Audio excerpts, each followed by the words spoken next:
안녕하세요. 오늘의 뉴스레터에 오신 걸 환영합니다. 방산무기를 비롯해 항공 우주 기술까지 한국과 관련해 K방산이 큰 인기를 끌고 있습니다. 그중 항공기술력의 결정체인 KF-21 전투기는 많은 나라들이 관심을 가지고 있는 가운데 카이가 중동의 패권국인 사우디의 6세대 공동개발을 비롯해 항공 우주 기술까지 손을 내밀었다고 하는데요. 그런데 뜬금없이 옆 나라인 일본에서는 한국의 이런 행보에 당혹감을 감추지 못하고 있다는데 이게 어떻게 된 일인지 자세히 알아보겠습니다. 일본은 현재 위기에 빠졌습니다. 영국이 주도하에 계획 중인 6세대 전투기 프로그램 GCAP가 사업 전체가 위기에 놓이면서 일본은 울상에 빠졌고 반대로 사우디는 활짝 웃고 있는 태요. 올 초 GCAP 프로그램에 사우디가 참여를 원했으나 일본의 반대로 무산되자 반대로 사우디는 한국과 손을 잡으려고 마음을 먹었던 겁니다. 이번 23일 한국항공 우주산업 카이는 사우디아라비아의 6세대 전투기와 인공위성을 패키지로 공급하는 방안을 논의 중인 것으로 알려졌는데요. 카이 고위 관계자는 사우디의 차세대 중형 위성에 대한 기술 이전과 현지 생산한 성능 개량형 공동 연구 개발안을 제안했다고 밝혔습니다. 사우디는 지난해부터 KF-21 6세대 공동 개발에 대한 이야기가 보도되었지만 이번에 중형 위성까지 포함돼 보도된 것은 처음이었는데요. 사우디는 중동 불안과 이란의 부상으로 인해서 군사력을 강화해야 하는 상황으로 이란의 핵 개발에 맞서 핵무기를 갖겠다고 벌써부터 전 세계에 통보했을 정도로 강한 반응을 보이고 있습니다. 여기에 이스라엘이 예멘 반군의 핵심 기지를 폭격하자 사우디가 영공을 허락해주면서 후티 반군이 사우디에 대한 보복 공격을 동원하고 있을 정도로 중동 지역의 상황이 크게 악화되고 있는데요. 이란도 최근 아랍에미리트 국적의 유조선을 억류하는 등 페르시아만과 중동 지역이 점점 전 세계 화약고로 다시 떠오르고 있습니다. 그렇기에 중동 국가들은 기존에 보유한 무기 체계들은 부족하다는 결론을 내면서 군사력을 확보할 수 있는 방안을 사우디가 마련할 것으로 보입니다. 사우디는 현재 KF-21 전투기에 가장 적극적으로 반응하고 있는데요. 작년 인도네시아가 분담금과 관련해 문제를 일으키자 사우디는 기회를 놓치지 않고 한국과 접촉을 시도했었습니다. 카이는 사우디의 적극적인 군사력 증강 움직임을 파악하고 KF-21 전투기로 개량될 6세대 전투기 개발과 중형 인공위성 등을 공동으로 개발하기 위해 사우디에 제안을 했는데요. 사우디에서는 한국이라는 나라로 인해 서방에 의존하지 않고 군사작전이 가능하기에 모든 패키지를 적극 검토하고 있습니다. 폴란드 매체 밀막은 작년 7월 사우디가 영국, 이탈리아, 일본과 함께 6세대 다목적 항공기 개발 프로그램에 참여할 의향을 표명했다고 했는데요. 하지만 일본은 사우디가 참여하면 이 프로그램이 지연될 수 있고 사우디가 중국과 군사관계에 있어서 기술 이전을 할 수 없다고 반대했습니다. 그러면서 한국이 동남아시아 및 중동 국가인 UAE와 사우디가 KF-21 및 그 후속 기종의 공동 개발을 제안했다며 이 중동 국가의 합류가 얼마나 대단한 일인지에 대해서 설명했습니다.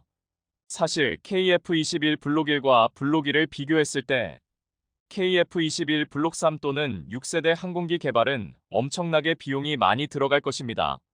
이 천문학적인 비용은 모든 나라들에서 지금 6세대 전투기 개발에 대한 우려를 낳고 있습니다.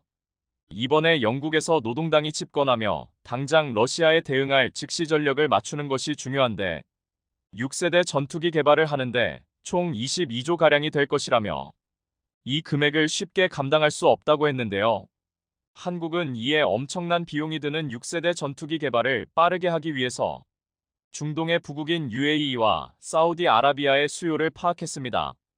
폴란드 언론에서는 그 결과 중동 국가의 차세대 항공기의 공동 개발을 제안할 수 있을 것이며 다른 프로그램에 비해 KF-21 블록 3는 6세대 항공기의 장점인 낮은 비용과 적은 리스크, 가장 중요한 빠른 생산 시작을 강조했는데요.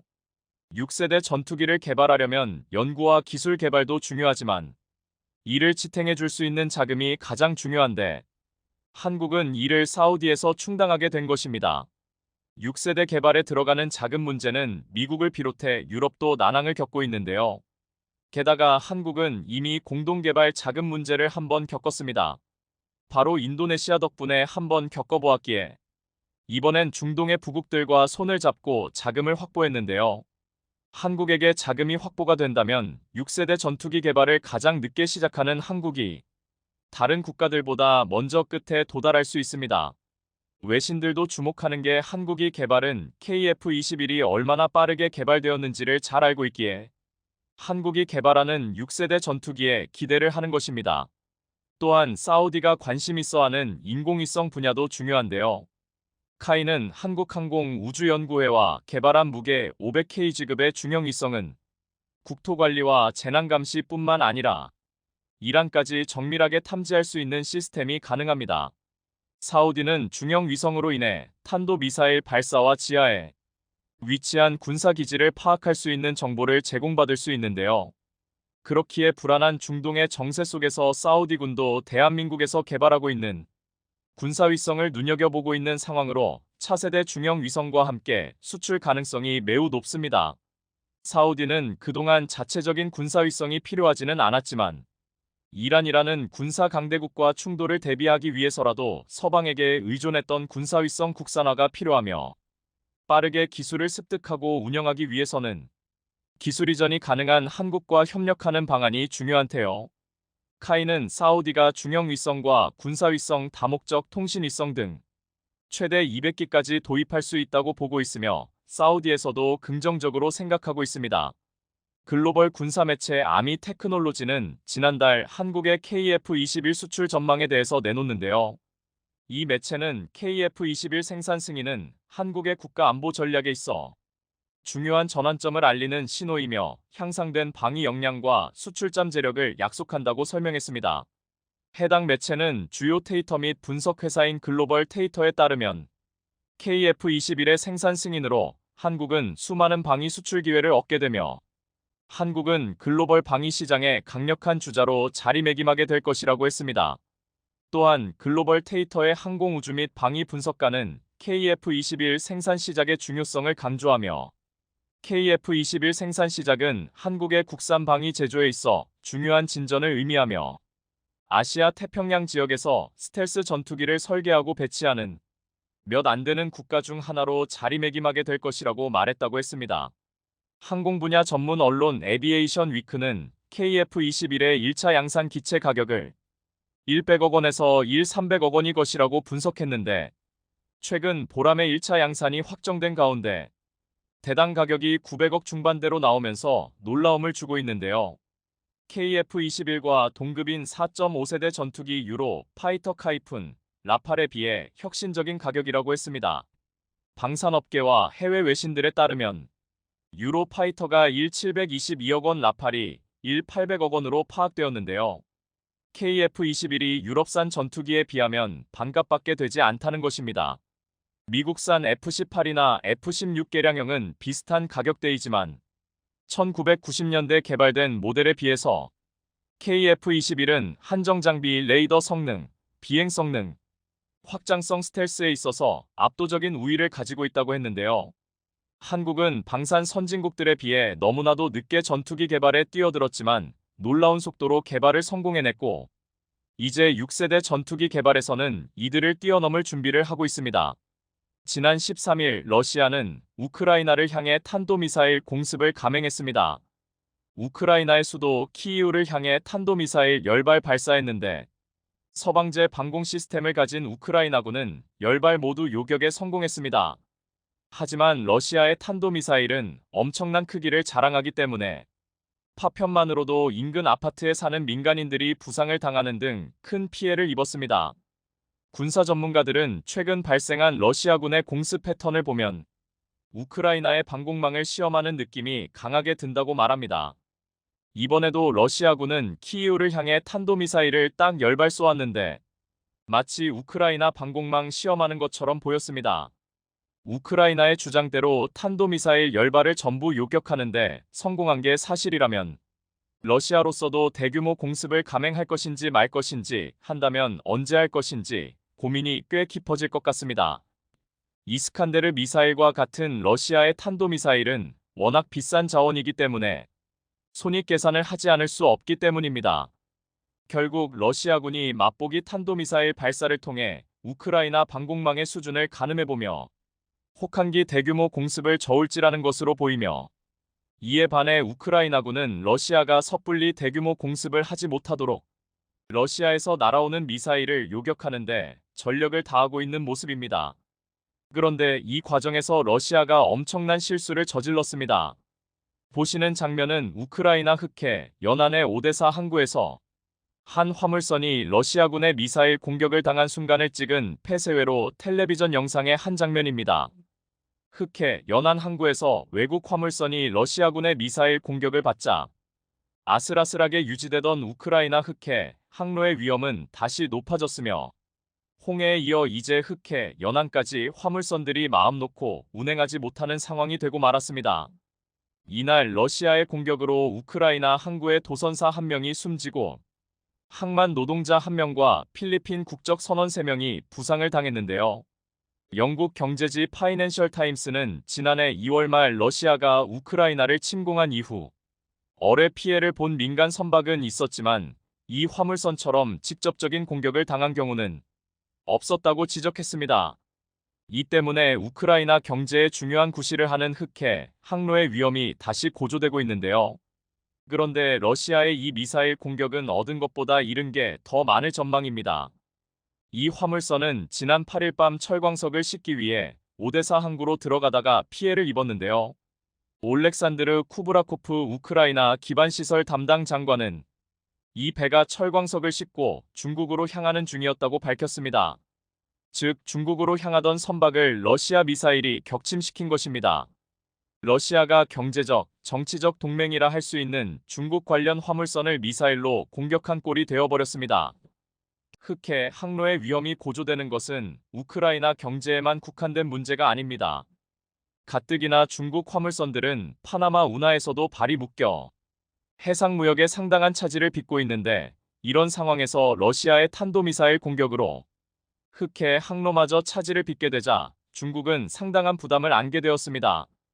가난한 전투를 치르고 있는 러시아로서는 중국의 경제적 도움이 무척이나 중요한 상황에서 중국의 심기를 건드리고 만 것입니다. 최근 러시아 군인들의 모습을 보면 러시아도 우크라이나만큼이나 지금 얼마나 가난한 전쟁을 하는지 알 수 있습니다. 먼저 최근 우크라이나 러시아 전쟁터에는 별의별 장비가 다 나오고 있습니다. 우크라이나군의 정찰 부대가 타고 다니는 2인승 사륜 구동 차량 워버기입니다. 정찰 중인 군인들의 생존성은 보장받기 어려워 보입니다. 군용 트럭에 100대공포를 올려서 사용하는 우크라이나군의 야전 개조 자주포입니다. 없는 형편에서 있는 무기 없는 무기 전부 가져다가 조합해서 사용하고 있는 것을 알 수 있습니다. 특히 눈에 띄는 장면은 한국군 개구리 군복을 입은 것으로 보이는 병사의 모습입니다. 한국 군복이 어떤 경로로 우크라이나까지 흘러갔는지는 알 수 없지만 우크라이나 병사들은 눈에 보이는 무엇이든 튼튼해 보이면 일단 주워 입어야 하는 상황이라는 사실은 분명해 보입니다. 트렁크를 끌면서 행군하는 모습도 보입니다. 시간이 지날수록 정말 전쟁터에 별의별 물건이 다 튀어나오고 있는데요. 물론 러시아군도 마찬가지입니다. 러시아군 홍보 영상에 버기카가 종종 등장하고 있는데요. 유탄 발사기 버기카로 화력 지원하고 있는데 물자가 부족해서 나오는 유사포병이라고 볼 수 있습니다. 러시아는 이란에서는 자폭 드론을, 북한에서는 포탄을 구매해서 싸우고 있는데요. 최대 100만 발의 북한 포탄이 러시아로 흘러들어갔다고 알려져 있습니다. 그런데 북한산 포탄의 품질이 어느 정도인지를 알려주는 폭로들이 여러 곳에서 나오고 있습니다. 보시는 모습은 북한산 포탄이 장착됐던 것으로 추정되는 러시아 탱크의 모습입니다. 최근 러시아는 북한에서 제공받은 포탄의 품질이 너무 좋지 않은 문제로 안 그래도 힘든 전쟁터에서 도움은커녕 어려움이 가중되고 있다는 주장이 나오고 있는데요. 최근 한 매체가 러시아군이 사용하는 북한산 NDT-352 포탄 5발을 해체해 분석한 모습을 사진으로 공개했는데, 이걸 보면 도움을 준 게 아니라 민폐가 아닌가 싶을 정도입니다. 북한산 포탄의 내부를 보면 포신 내부의 구리 분말을 없애기 위한 용도이 충전된 화약은 포탄별 색깔이 눈에 띌 정도로 차이를 보여 연소 강도가 일정하지 않을 개연성이 크고, 일부 포탄은 밀봉돼야 할 부분이 훼손돼 습기 유입 등으로 품질이 떨어질 가능성이 컸습니다. 심지어 포탄별 장약된 분말 양도 일정치 않았습니다. 이렇게 되면 포탄 발사 거리가 짧아질 수 있고 발사 횟수가 늘어날수록 정확도도 떨어질 수 있습니다. 한마디로 열악하기 그지없습니다. 실제로 러시아군에서는 북한산으로 추정되는 포탄을 사용하던 중 폭발 사고도 종종 겪는 것으로 전해지고 있습니다. 얼마 전 SNS에 올라온 영상을 보면 내부 폭발로 포신과 포탑이 완전히 훼손된 러시아군 BM-21 탱크의 모습이 있었는데, 이 게시물을 공유한 군사 전문 블로거 텐다르는 내부 폭발이 분명해 보이고 결함이 있는 포탄이 원인으로 보인다. 분명 북한산일 것이다라고 추측했습니다. 러시아의 사정이 오죽 좋지 않았으면 북한에게 손을 내밀었을까 싶은데요. 그런데 작년부터 러시아군에는 또 하나의 복병이 있습니다. 우크라이나군 정보부가 공개한 자료를 보면 러시아군 참호에서 쥐가 옮기는 LIGNC-DIRECTORA 열병 마우스 피버일 퍼지고 있다는 대목이 있는데 전염병이 도는 것으로 보입니다. 러시아 병사들이 두통과 고열에 시달린다는 하소연을 본국의 가족들에게 보내오는 경우가 많은데, 이것이 단순 감기가 아니라 유행성 출혈열일 가능성이 제기되고 있는데요. 급격히 기온이 내려가는 동계 전쟁터에서 군인들은 이동도 최소화하고 참호에 있을 가능성이 높고, 이러한 질병이 확산되기에 너무도 적합한 환경입니다. 러시아나 우크라이나나 이런 질병이 군대 내에 유행한다면 어느 쪽이든 작전 수행에 애를 먹을 게 뻔합니다. 상황이 이렇게 돌아가자 최근 영국 국방부에서는 러시아군의 대대적인 돌파는 있을 것 같지 않으며 전반적으로 전선이 정체될 것이라고 논평을 내놓기도 했는데요. 러시아나 우크라이나나 지독한 소모전에다 겨울까지 닥쳐 몹시 어려운 상황에 놓인 것만은 분명합니다. 이렇게 복잡한 상황에서 돌파구를 마련하려는 러시아는 시진핑 주석과 만남을 가졌습니다. 지난 20일 미슈스틴 러시아 총리가 중국 베이징에서 시진핑 중국 국가주석을 만났습니다.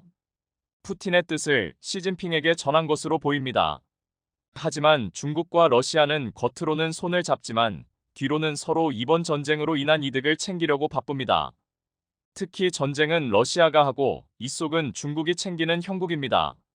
블룸버그 통신은 중국이 EU 등의 러시아에 대한 제재로 가격이 하락한 러시아산 에너지 특수를 누리고 있다고 보도했습니다. 미국과 유럽연합의 제재로 러시아가 석유와 가스 등의 판로에 애를 먹고 이를 타개하기 위해 할인된 가격으로 내놓자 이걸 가장 많이 사들인 나라는 중국이었던 것입니다. 심지어 지난 8월 중국의 에너지 구매의 83%가 러시아산 석유와 가스였습니다. 올해 1에서 8월 중국의 러시아산 LNG 수입액은 23억 9천만 달러에 달했고 전년 같은 기간보다 3배 증가했습니다. 중국은 판로를 잃은 러시아가 할인해서 판 러시아산 가스나 석유를 웃돈을 얹어 유럽에 팔고 있는 중인데요. 이쯤 되면 제주는 러시아가 넘고 이속은 중국이 챙기고 있다는 말도 과장이 아닙니다. 이쯤 되면 중국과 러시아, 이 허술한 동맹이 얼마나 유지될 수 있을지 관심 있게 지켜봐야 할 것 같습니다. 현재 많은 나라에서는 잠수함 도입에 열을 올리고 있습니다. 잠수함은 현대전의 필수적인 요소 중 하나이며 잠수함으로 할 수 있는 임무들이 상당히 다양하기 때문에 군에서는 많이 도입하면 할수록 전쟁을 한다고 하여도 피해 없는 아군의 승리를 이끌어낼 수 있습니다. 그리고 이러한 상황이다 보니 보다 좋은 성능의 잠수함을 개발하려고 많은 나라에서 노력을 하고 있는데요. 얼마 전 한국에서 새로운 체계의 잠수함이 개발되어 해외의 많은 군 관계자를 놀라게 했다고 하는데 어떤 잠수함인지 지금 살펴보겠습니다. 잠수함은 수중 잠행이 가능한 함정입니다. 주력 무기로는 어뢰와 미사일이 있으며 주로 물속으로 항해하기 때문에 탐지하기가 굉장히 어렵고 그렇기 때문에 상황에 따라서 전략 자산으로서 사용될 수 있습니다. 그리고 이러한 잠수함은 동력으로 인해서 종류가 갈리는데요. 재래식 내연기관과 축전지를 사용하는 디젤 잠수함과 원자로를 사용하는 핵추진 잠수함이 있습니다. 성능으로 따지고 본다면 핵추진 잠수함이 압도적인 승리라고 볼 수 있는데요. 디젤 잠수함은 디젤이라는 연료의 특성상 특정 기간이 지나면 수면 위로 올라와서 연료를 보충해야 되기 때문에 수중항해가 수시간에서 수일 정도 밖에 되지 않습니다. 그에 비해서 원자력 잠수함은 수개월 동안 수중항해가 가능하기 때문에 월등한 유틸성 차이를 보여주고 있습니다. 그리고 디젤 잠수함 전기 충전을 위해 디젤 기관을 작동시키면 수면에 노출된 스노켈 마스트의 RF 반사와 배기가스의 열선 신호로 인해 적에게 발각될 가능성이 매우 높습니다. 그렇기에 이러한 문제를 해결하기 위해 최근 공기부료 추진기관의 연구가 이루어져 그나마 단점이 보완되었지만 원자력 잠수함은 이러한 각종 신호들을 나타내지 않기 때문에 적에게 발각될 가능성 역시 현저하게 적습니다. 하지만 해당 핵잠수함은 아무나 구입할 수 없다는 큰 단점이 있는데요. 오직 핵보유국만이 운용할 수 있기 때문에 핵보유 허가가 없는 나라는 운용할 수 없는 것이죠. 그리고 세계의 많은 나라들이 핵을 운용할 수 없기에 핵잠수함을 대체하는 성능 좋은 잠수함을 개발하고 찾으려고 애쓰고 있는데요. 얼마 전 한국이 발표한 차세대 잠수함이 해외에 많은 관심을 받게 되어 화제가 되었습니다. 바로 리튬이온 전지로 운용하는 잠수함이 그것인데요. 리튬이온 전지로 대표되는 2차 전지 시장이 세계적으로 급성장하는 가운데 방위 산업에서도 2차 전지의 중요성이 커지고 있었습니다. 그리고 2025년부터 건조되는 장보고 3, 배치 2 잠수함에도 국내 기업이 개발한 리튬이온 전지가 탑재되었고 한국국방과학연구소는 다목적 무인 잠수정에 탑재할 2차 전지 개발에 나서고 있습니다. 2차 전지는 무인 항공기인 드론이나 도심항공교통 기체의 동력원으로서도 활용될 전망이라고 밝혀졌는데요. 지난 30일 방산업계에 따르면 국방과학연구소 ADD는 최근 다목적 모듈형 무인 잠수정에 에너지를 공급하는 대용량 2차 전지 시제품 제작을 발표했습니다. 한국의 국방과학연구소는 현재 위탁업체를 선정해 미래 해군에서 단독으로 수중 작전을 실행할 수 있는 초대형급 다목적 모듈형 무인 잠수정 실증 연구를 진행하고 있는 중이며 잠수정의 동력원이 될 리튬이온 전지 제작 사업을 별도로 추진하고 있습니다. 구체적인 사업 내용은 단위 전지와 모듈 전지, 팩 전지를 제작하고 이에 필요한 설계 지원 용역을 수행하는 것으로서 제작된 2차 전지에 대한 성능 검증을 위한 시험 지원 용역과 모듈 및 팩의 점검을 위한 점검 계측 장비도 제작하는 것으로 알려졌습니다.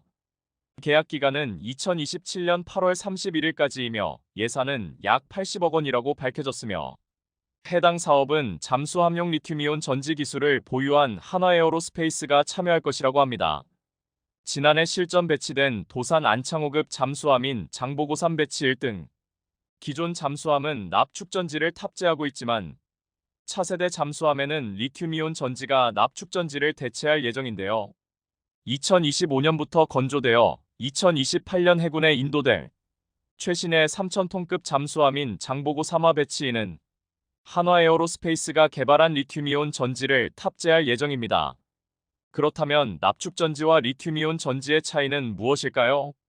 납축전지는 제조 원가가 워낙 낮아 가격 경쟁력이 우수하지만 수명이 짧고 에너지 밀도가 많이 낮습니다. 충전 과정에서 수소가스가 발생해 발열과 폭발 위험이 있고 수소가스를 제거하기 위한 공조팬 등 다양한 부속 설비가 필요하다는 단점이 있죠. 그에 비해 리튬 전지는 동일한 부피의 납축전지보다 더 많은 용량의 배터리를 탑재할 수 있으며 충전 과정에서 발생하는 가스도 없기 때문에 부속 설비나 주기적인 유지 보수가 필요하지 않습니다. 또한 충전 시간도 짧기 때문에 잠수함 운용에도 상당히 유리하죠. 이로써 리튬 전지가 탑재되는 장보고 3배치 2급 잠수함은 이제 잠항 시간이 166%, 최고 잠항 시간이 305%가 향상됩니다. 그리고 이러한 리튬 전지가 탑재된 잠수함은 현재 많은 나라에서 많은 관심을 보이고 있는데요. 특히 핵을 보유할 수 없는 나라에서는 무엇보다도 이전의 디젤 잠수함을 보완한 새로운 차세대 잠수함이라는 점에서 높은 기대를 가지고 있습니다. 만약 차세대 잠수함이 성공적으로 개발된다면 잠수함계의 새로운 판도가 뒤바뀔 것이라는 전문가의 의견 역시 있는데요. 이처럼 한국의 잠수함은 이미 이전부터 세계적인 관심이 많은데요. 그럼 지금부터는 한국의 잠수함에 대해 외국인들은 어떤 생각을 하고 있는지 더욱 자세히 알아보도록 하겠습니다.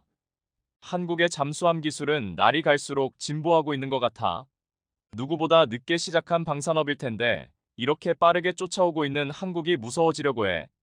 사실 한국은 더 많은 무기가 있는데 숨기고 있는 건지도 몰라. 한국은 옛날부터 무기에 대한 집착이 대단했던 나라 중에 하나야.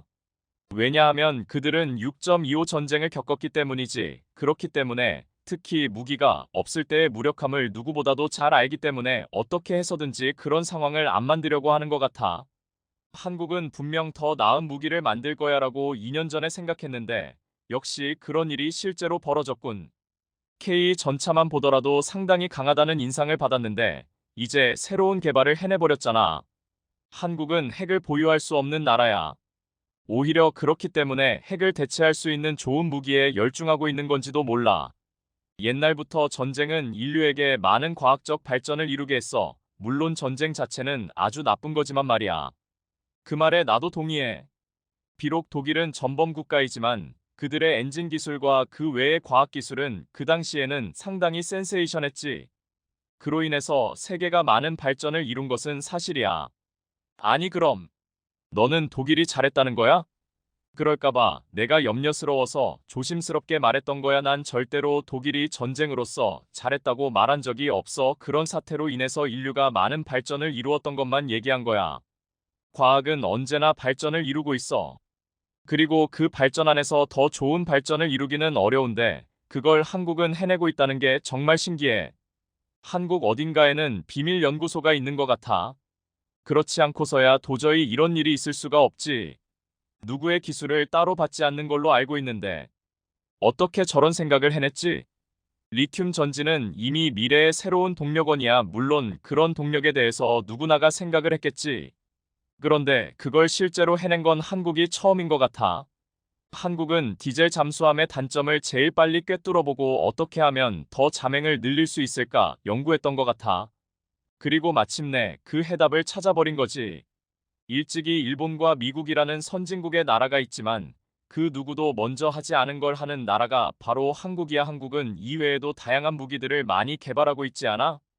한국의 무기들 중에 몇몇 미사일이나 포탄은 미국과 동급이거나 그 이상인 것도 많아. 그런데도 그런 무기들이 생각보다 저평가되고 있는 것 같아. 사실 한국인들은 자랑스러워해도 되는데 말이지. 휴전 중인 나라 중에 제일 강력한 나라이고 그러면서도 제일 휴전 국가 같지 않은 분위기의 나라야. 저런 나라의 사람들은 도대체 무슨 생각을 하면서 사는 걸까? 정말 북한이 쳐들어오지 않을 거라고 생각하는 건가? 놀랍게도 북한은 아직까지 전쟁을 하고 있지 않아. 그리고 그건 지금 역시도 마찬가지지. 오히려 북한보다 러시아가 먼저 전쟁을 시작했지. 정말 반전이야.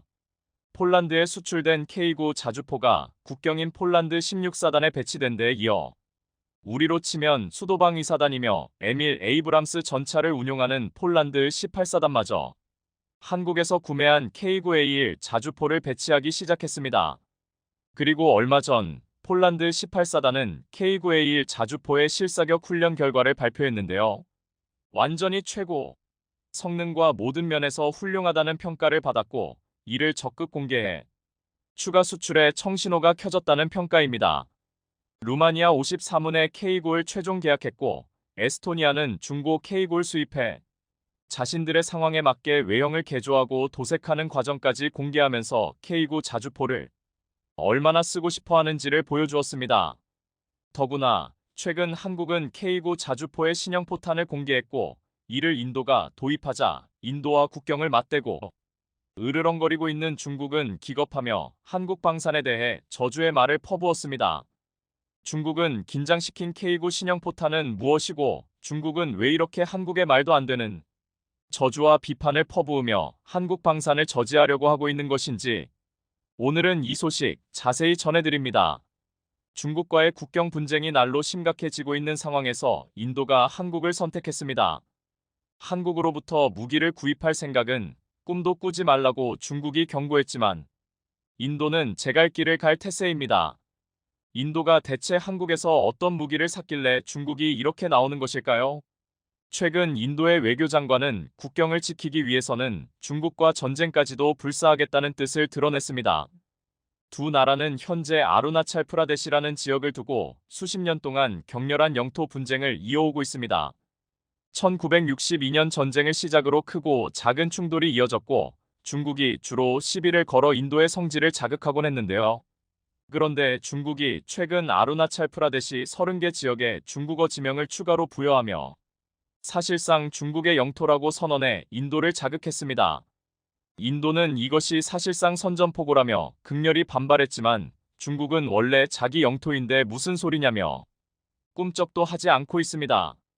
그러자 인도는 중국과 영토 분쟁 중인 필리핀에 인도 전함 세척을 보내는 초강수로 대응했습니다. 그리고 또 하나 중국에게 결정타를 날렸는데 그것은 바로 인도가 한국으로부터 K9 자주포를 추가 구입하기로 결정한 것이었습니다. 100대를 구입한 데 이어 200대를 추가 구입하기로 하고 이를 중국과의 국경지대에 배치하겠다고 선언한 것입니다. 인도의 이런 파격적인 전력 보충에 중국은 큰 충격을 받았다고 전해집니다. 중국이 이렇게 K9 자주포 도입에 민감하게 구는 이유는 이번보다 더 우수한 개량한 K9 자주포가 인도 중국 국경지대에 배치된다면 중국에서도 감당하기 힘든 일이기 때문입니다. 인도가 처음 K9 자주포를 도입했을 당시 중국은 인도의 구매 결정에 대해 어리석다는 반응을 보이며 K9보다 자국 자주포인 PLG-5가 더 우수하다고 언론 플레이를 펼쳤습니다. 중국의 한일간지는 PLG-5와 한국의 K9의 성능 분석 기사를 보도하며 중국인들의 애국심을 자극하고 한국과 인도의 군사력을 철저하게 깎아내리는 데 주력했습니다. 그러나 PLG-5의 성능이 카탈로그 성능이라는 것이 드러나며 상황이 반전되었습니다. 중국이 만든 PLG-5는 발사 직후 포신은 물론 차체까지 격하게 흔들리는 모습으로 유명한데요. 이로 인해 발사 후 재장전을 곧바로 수행하지 못하고 차체의 흔들림이 완전히 멈출 때까지 기다려야 해 예상보다 연사 속도가 훨씬 느리다는 사실이 들통나 버렸던 것입니다. 또 하나 사정거리, 기동 능력, 방호력 등 중국이 공개한 카탈로그 스펙 중 뭐 하나 믿을 수 있는 게 없다고 지적받고 있습니다. 그에 반해 K9 자주포 개량형은 기존 사정거리 40km를 60km로 늘렸고 155 사거리 연장탄 개발도 성공리에 마쳤습니다. 한국방위사업청은 놀라운 사거리를 자랑하는 K9의 사거리 레벨이 한 단계 더 레벨업되었다고 발표했습니다. 사거리 40km를 60km까지 늘리며 50%더 효율을 늘리게 된 것입니다. 사거리 연장탄을 개발하기 위해선 포탄 발사 후 로켓 모터가 작동하면서 포탄 궤도가 틀어지게 되는 현상을 제어해야 하는 것은 물론 로켓 모터 추진 시간을 제어하는 장비가 필요한데 한국은 이 장비를 자체적으로 개발하고 제어하는 기술까지 포탄에 적용할 수 있었습니다. 덕분에 큰 비용을 들이지 않고도 사거리를 비약적으로 늘릴 수 있게 되었고 이를 본격적으로 양산할 수 있게 되면서 K9은 질적 도약을 이루어낼 수 있게 되었습니다. 현재 K9 자주포를 원하는 나라들은 줄을 서 있는데 미리 구매 계약을 체결한 인도는 의도치 않게 횡재를 한 것이나 다름없는 상황입니다. 이미 200대 수입을 결정지은 인도는 추가 계약을 통해 155 사거리 연장까지 공급받을 수 있게 된 것입니다. 게다가 최근 관측 포탄도 이용할 수 있다는 소식이 들리며 K9 플랫폼을 이용하는 국가들은 환호를 질렀다고 하는데요. 관측 포탄은 말 그대로 포탄에 관측용 카메라를 단 포탄으로 사격 시 초탄의 정확한 착탄 지점을 영상으로 획득할 수 있는 포탄입니다. 이 정보를 데이터 링크를 통해 전달받으면 다음 사격에서 더욱 정확한 지점을 폭격할 수 있는 것으로 이는 긴급한 상황에서 관측 데이터를 제공받지 못하고 견제 사격에 나서야 할 때 매우 유용한 포탄입니다. 더구나 K9 자주포의 관측 포탄에는 적군이 관측 포탄을 포획해 내부 정보를 탈취할 경우를 방지하기 위해 자동으로 내부 회로를 불태우는 시스템까지 포함되어 있는 첨단 기술 포탄입니다. 개발하는데 오랜 시간이 걸린 이 관측 포탄을 드디어 K9 자주포에 탑재할 수 있게 된 것인데요. 인도와 중국 국경 3,500km 달하는 긴 전선에서 K9를 상대로 PLG 자주포가 재임을 발휘하지 못하는 것은 자명한 사실이기 때문에 시진핑 주석은 K9 자주포를 능가하는 새로운 제품을 개발할 것을 촉구하며 중국산 자주포의 성능을 혁신할 것을 주문했다고 하는데요. 하지만 중국군의 예산이 아무리 많다고 해도 모든 역량을 해군력과 초음속 미사일 개발에 쏟고 있는 상황에서 그냥 자주포도 아닌 K9를 뛰어넘을 자주포를 만들라는 것은 무리한 요구인 것 같습니다. 반면 인도는 좋은 기회를 잡았습니다. K9 자주포 추가 수입과 별개로 K9 자주포를 기반으로 한 인도 자체 경전차 조라와르의 개발 결과를 외부에 공개했는데 상당히 만족스럽다는 반응입니다. 인도는 조라와르가 올해 혹한과 혹서 환경에서 치러진 극한 테스트에서 좋은 성적을 거두었다며 중국을 자극했는데요. 더구나 인도는 중국이 만약 대만을 침공한다면 이때 히말라야 산맥을 통해 중국의 뒤통수를 친다는 전략을 수립한 것으로 알려져 중국이 뒷목을 잡게 만들었습니다. 대만에 집중한 중국의 서쪽 경계가 느슨해질 것이라 생각하고 인도가 속전속결로 중국 영토를 인도 영토로 병합하는 것은 물론 때를 봐서 티베트 반군과 협력 중국 영토의 상당 부분을 인도로 가져오는 것을 구상했다는 보도가 나온 것입니다. 이러니 중국이 인도만 생각하면 발을 뻗고 잘 수가 없을 것 같은데요. 더구나 중국과 영토 분쟁으로 각을 세우고 있는 또 한 나라, 필리핀이 최근 K9 자주포 구매를 위해 한화그룹과 비밀 회동을 한 것으로 알려지자 중국은 이 상황을 예의주시했습니다. 한화는 베트남 최대의 통신회사인 비에텔과 군용 통신 장비 공급에 관한 협의를 한 것으로 알려졌는데요. 서방에서 군 통신 시스템과 네트워크를 공급하는 나라는 군사 강국들이 대부분입니다. 그런데 한화는 한국 무기가 해외에서 많은 관심을 불러일으키고 있는 데다가 자체적인 통신 시스템을 구축하고 있다는 장점까지 있자 한국 회사와의 협력을 원하고 있는 것으로 알려졌습니다. 그런가 하면 한화는 얼마 전 루마니아 정부가 주최한 흑해 방위 항공우주 박람회에서 레드백 전차와 K골 비롯해 자신의 역량을 한껏 자랑했는데요. 외국 바이어들은 레드백, K골은 물론 천무에도 상당한 관심을 표명했습니다. 그러자 중국은 다른 나라와 달리 한국 방산에 대해 이런 황당한 걱정을 했습니다. 예전에 일본의 소니가 그랬던 것처럼 자체 규격과 자체 생태계를 고립하다가 고립되었던 것처럼 글로벌 방산 시장에서 기반도 닦지 않은 한화가 천무를 이용해 무리수를 두고 있다. 딱 들어봐도 중국이 걱정할 입장도 걱정할 내용도 아닌 것 같은데 말입니다. 중국의 이런 비판은 여러 가지 면에서 모순을 안고 있습니다. 중동은 유럽과 지형적으로 비슷한 점이 많아 천무의 기동성과 파괴력, 사거리를 시험해볼 좋은 시험장이었고 중동에서 인정받은 천무는 유럽으로 점차 영역을 넓혀가는 중입니다. 완충 지역은 물론 뚜렷한 국경도 없이 붙어있는 유럽에서 천무는 높은 사거리와 압도적인 파괴력으로 신뢰를 쌓아가고 있는데요.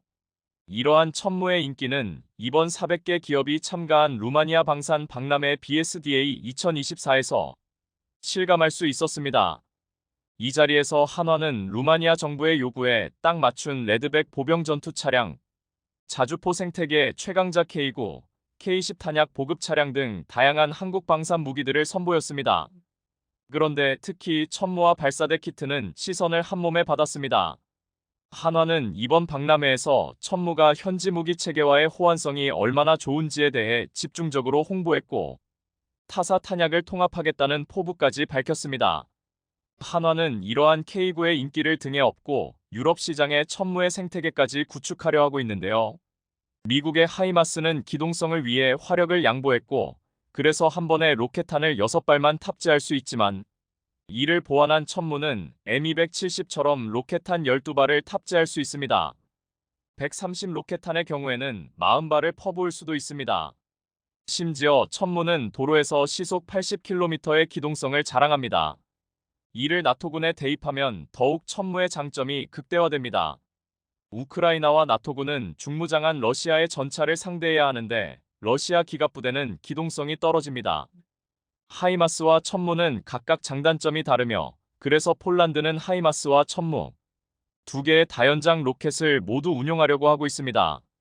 사실 미국에 주문한 500문의 하이마스는 언제 폴란드에 도착할지 납품 시기도 알 수 없습니다. 솔직히 미국은 중국을 방어하기 위해 폴란드보다는 대만에게 하이마스를 먼저 보낼 것이라는 게 중론입니다. 그래서 지금 나오자마자 유럽에서 커다란 주목을 받고 있는 천무를 보면서 중국은 긴장한 것처럼 보입니다. 군사매체 제인스닷컴은 이렇게 보도했습니다. 한화가 유럽에서 K239 천무의 사용자 클럽을 만들고 있다. 타사의 탄약을 천무에 시스템 통합하겠다고도 밝혔다. 한화는 나토와의 통합 사업에 적극 참여할 것이라고 밝혔다. 이미 한화는 폴란드 자체 국방과 운용을 통일하고 있다. 한마디로 한국의 K국과 천무를 중심으로 유럽이 뭉치려는 낌새가 느껴지자 중국이 예전에 일본의 소니가 자체 규격과 자체 생태계를 고립하다가 고립되었던 것처럼 글로벌 방산 시장에서 기반도 닦지 않은 한화가 천무를 이용해 무리수를 두고 있다. 며 한국을 견제하려 한 것입니다. 하지만 한국 방산의 약진을 중국은 막을 수 없을 것 같습니다. 한국은 올해 무기 판매에서 신기록을 기록할 전망입니다. 한국의 방산 수출이 처음으로 200억 달러 달성이 임박해 이렇게 가다가는 전통적인 방산 강국 프랑스를 턱 밑까지 추격할 전망입니다. 올해 절반이 지난 지금 이미 한국 방산 수출액이 200억 달러 달성이 가능하리라는 전망이 나올 정도로 수주가 줄을 잇고 있습니다. 올해는 루마니아를 필두로 불가리아와 체코까지 한국 방산과 협상 중인 것으로 알려져 있기 때문입니다. 더구나 한국 방산의 이러한 약진은 단기적 현상이 아니라 장기적으로 고착해 성장 모멘텀을 계속 이어갈 것이라는 전망이 나오고 있는데요. 중국의 입장에서는 인도와 베트남까지 K9 및 한국 방산으로 도배되는 상황이 결코 반갑지 않을 것입니다. 삼성전자가 이번 달부터 러시아에서 스마트폰 신제품 판매를 재개할 전망이라는 소식이 들려오고 있습니다.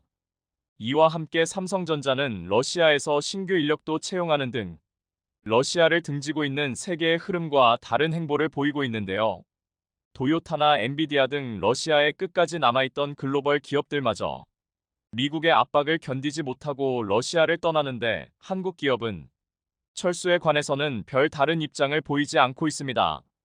현재 미국 등 서방국이 러시아에게 제재를 가하고 있는 가운데 한국만 이런 결정을 내리자 미국은 한국 기업에게 불이익이 있을 것이라 협박하고 있는데요. 그러나 최근 아군인지 적군인지 모를 미국의 행동을 보면 삼성의 이런 결정이 이해가 가지 않는 것이 아닙니다. 외신에서도 이번 소식에 대해 미국의 이기적인 자국주의 때문에 한국 기업이 이런 결정을 내리는 것 같다며 보도하고 있는데요. 이에 대해 자세히 알아보도록 하겠습니다. 최근 러시아 매체들이 삼성이 복귀한다는 기사를 내고 있습니다. 러시아 유력 일간지에 따르면 삼성전자가 연내 러시아 시장에서 스마트폰 신제품 판매를 재추진한다고 복수의 소식통을 인용해 보도했는데요. 이르면 이번 달부터 온오프라인으로 팔 수도 있다는 추측을 하기도 했습니다. 러시아의 국영 매체 이즈베스티아도 삼성의 복귀에 대해 보도했습니다. 로이터 통신에 따르면 이즈베스티아는 회사 소식통의 말을 인용하여 삼성이 10월 판매에 나설 수 있다며 소매 유통 및 온라인 판매를 위해 선적을 재개할 것이라고 전했습니다. 삼성이 러시아 시장에 복귀할 경우 선적을 중단한 지 6개월 만인데요. 삼성전자는 이 같은 소식의 대변인을 통해서 아직 결정된 바 없다며 입장을 밝혔습니다.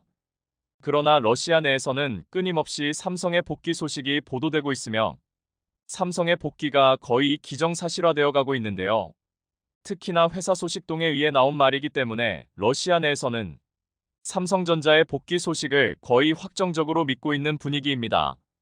게다가 삼성전자는 최근 러시아 채용 플랫폼 헤드헌터를 통해 신규 인력을 뽑기까지 했습니다. 러시아 매체 C뉴스 보도에 의하면 삼성전자는 약 30여 명을 채용했다고 하는데요. 이들은 삼성전자 연구소에서 일하게 된다고 합니다. 또 현지 매체 소식에 따르면 삼성전자는 연구소 신규 인력 채용 외에도 러시아 내 병행 수입 제품 판매를 위해 대규모 채용을 준비 중이라고 하는데요. 이미 삼성은 모스크바에 있는 삼성그룹의 병행 수입 전문가를 모집하고 있다고 합니다. 이런 식으로 신규 인력을 채용할 준비를 하고 있는 것으로 보면 삼성전자는 아직 러시아 사업을 지속하려는 의지가 있는 것으로 보이는데요. 우크라이나 사태가 터지고 삼성전자는 반도체, 스마트폰 등 제품 수출 중단 발표는 했지만 러시아 사업 자체는 중단하지 않았기 때문에 이런 일련의 상황들을 종합해보면 삼성의 복귀 소식은 조만간 사실이 될지도 모르는 일입니다.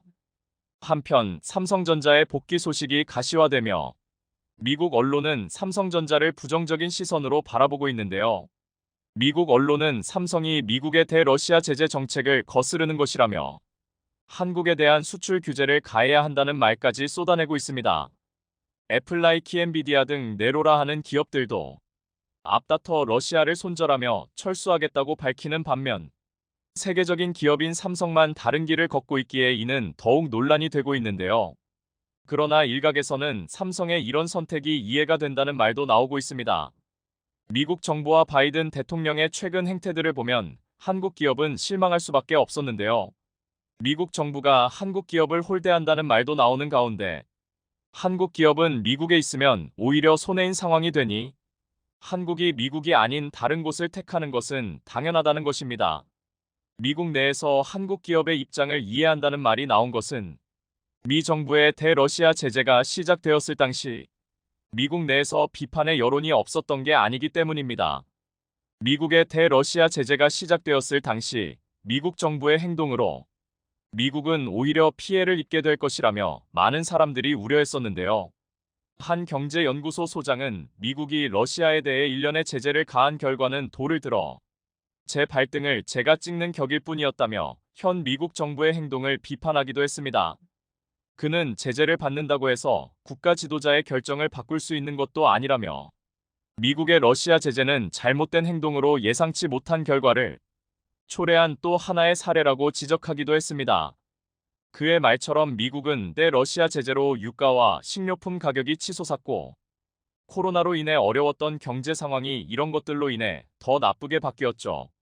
미국 정부의 이런 제재 정책은 미국 납세자와 전 세계의 이익이 될 수 있다고 말하지만 실제로는 돌을 들어 제 발등을 찍는 격이 되었던 겁니다. 미국은 지금 한국 기업을 비판하고 있지만 이는 전형적인 미국주의 생각에서 나온 말들입니다. 한국은 러시아와 교역을 키워가는 중이었고 러시아에는 우리 기업과 교민이 있습니다. 그런 부분은 하나도 생각하지 않고 한국에게 제재를 강요하는 것은 우리 기업에게 다 피해만 안으란 소리죠. 심지어 제재만 가하고 막상 미국에 투자하는 한국 기업에게는 오히려 부당한 대우를 하는데 한국 기업에게 미국에만 투자하고 러시아에게 투자하지 말라는 것은 오로지 미국만 생각하는 이기적인 발언입니다. 한국도 처음에는 러시아 제재에 동참했었습니다. 애플, 테슬라 등과 같은 글로벌 기업들을 따라 삼성도 러시아행 선적을 중단하고 현지에서 신제품 출시를 멈췄었죠. 러시아에서 가장 사랑받는 브랜드인 삼성으로선 엄청난 결정이었습니다. 러시아는 삼성전자를 러시아에서 가장 사랑받는 브랜드 조사에서 6년 연속 1위로 뽑을 정도로 삼성전자의 제품에 대한 선호도가 높은 곳인데요. 아디다스, 소니, 애플 등 쟁쟁한 글로벌 기업을 제치고 한국이 1등을 차지할 정도로 러시아에서 삼성 제품은 인기가 많죠. 백색가전, TV, 오디오 등 대부분의 부문에서도 한국 제품은 어김없이 1위였고 스마트폰의 인기도 좋아서 러시아 모바일폰 시장 점유율의 30%는 삼성전자가 차지하고 있었습니다. 이런 러시아를 두고 미국의 제재에 동참한 것만으로도 한국에게는 굉장히 큰 결심이었는데요. 그러나 한창 잘 나가던 러시아 시장을 두고 미국의 뜻에 따랐던 한국에게 돌아온 건 미국의 홀대뿐이었습니다. 미국 때문에 한국은 러시아와 30년 동안 쌓았던 관계가 흔들리기도 했었죠. 미국과의 관계마저 삐거덕대고 있는 이상 한국 기업은 해외 시장을 위해서라도 다시 러시아 시장 진출을 생각해볼 필요가 있습니다. 한때 선두였던 러시아 시장을 현재는 중국 업체들에게 내줄 위기에 처해 있기 때문에 삼성 등의 한국 기업은 러시아 시장의 복귀를 빠르게 추진하는 게 좋을 것으로 보이는데요. 현재 중국 업체들은 삼성이 잠시 주춤하는 사이 빠르게 치고 올라오고 있습니다. 러시아 현지 매체에 의하면 샤오미와 리얼미, 아너 등 중국 기업들의 제품이 상당한 점유율을 차지하고 있다는데요. 그러나 품질 면에서 중국 제품은 삼성보다 좋지 않아 러시아 내에서 중국 제품에 대한 불만이 속속 드러나고 있는 상황입니다. 그렇기 때문에 삼성이 지금 품질과 성능을 내세워 러시아 시장에 진출한다면 삼성은 중국에게 넘겨준 러시아 시장을 다시 빼앗고 러시아 내 전자제품 부문 점유율 1위를 차지할 수 있을 것인데요. 러시아 IT 전문지 텔레콤 데일리는 이러한 소식에 삼성 스마트폰은 러시아인들 사이에서 꽤 인기가 있다며 판매를 재개하기로 결정한다면 이전 판매량을 충분히 뛰어넘을 수 있다고 전망했습니다. 강대국 미국도 러시아 제재로 이렇게 몸살을 앓고 있는데 한국은 더 큰 피해를 입기 전에 러시아 시장을 노리는 게 미래를 생각했을 땐 더 나은 일인 것 같습니다. 현재 익명의 한 재계 관계자에 따르면 한국 기업들은 사업이냐 평판이냐를 두고 많은 고민을 한 끝에 어느 한쪽에 무게를 싣지 않겠다고 결정했다고 합니다. 미국은 한국의 이러한 결정에 비판의 말들을 쏟아내기 전에 현재 미국 정부가 하고 있는 행동들을 되돌아봐야 할 필요가 있습니다.